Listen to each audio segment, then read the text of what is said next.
রাম মন্দির চাই না, মালাউন্ডা দেশ ছেড়ে চলে যাও, হিন্দুরা চলে যাও মিছিল করতেছে। তাদের পোশাকটা দেখলেই বুঝি আমি তারা কারা। এইটা চাই না, ওইটা চাই না, মারামারি, শাহবাগ, পলাশবাড়ি। সেই পলাশবাড়িতে দেখা যাচ্ছে 81 ফুট রাম মন্দির হচ্ছে, আর প্রত্যেক দিন মিছিল হচ্ছে। রাম মন্দির চাই না, মালাউন্ডা দেশ ছেড়ে চলে যাও, হিন্দুরা চলে যাও মিছিল করতেছে। তাদের পোশাকটা দেখলেই বুঝি আমি তারা কারা।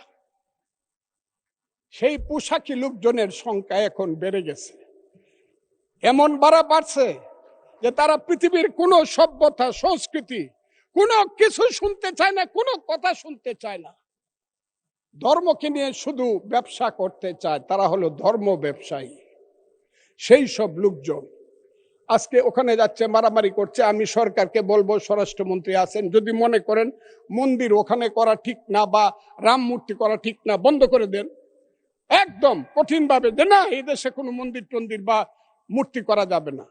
কিন্তু আমি মনে করি ওই 100 না 300 ফুট মূর্তি বানাক, আমি মুসলমান, আমার কি আইলো গেল, আমি তো ওদের দিকে তাকাই না। আমি প্রয়োজনে 25 তলা মসজিদ করব, অসুবিধা কি? ওর মন্দিরে নামাজ করবে, পূজা করবে, আমি আমার মসজিদে নামাজ পড়বো, অসুবিধা কি? একসাথে কি আমরা থাকবো না? ওরা কি 9% মানুষ, 1.5 কোটি মানুষ, ওরা কি থাকবে না? এই দেশের এদের দেশ। 14 পুরুষ আগে তো এদেরই দেশ ছিল। এটা 1204 খ্রিস্টাব্দের আগে এইখানে হিন্দু এবং বৌদ্ধদের দেশ ছিল। আমরা তো এইখানে কিভাবে আসছি?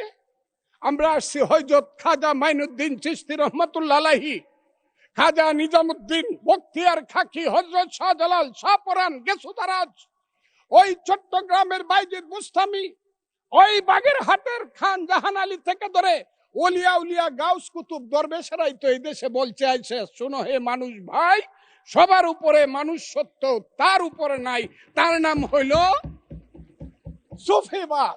সেই সুফিবাদকে তো তারা মানে না, তারা তো মাজার ভাঙ্গিয়ে ফেলতে চায়, তারা তো আগুন দিয়া পুড়িয়ে দিতে চায়।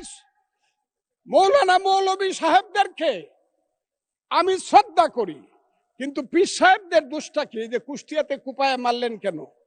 ফরিদপুরে আগুন জ্বালায় মারলেন কেন? শাহজালালের মাজার ভাঙ্গার জন্য আমার এক ভাই 4 কোটি টাকা ঘোষণা করে কেন? এখানে মাজার থাকবে।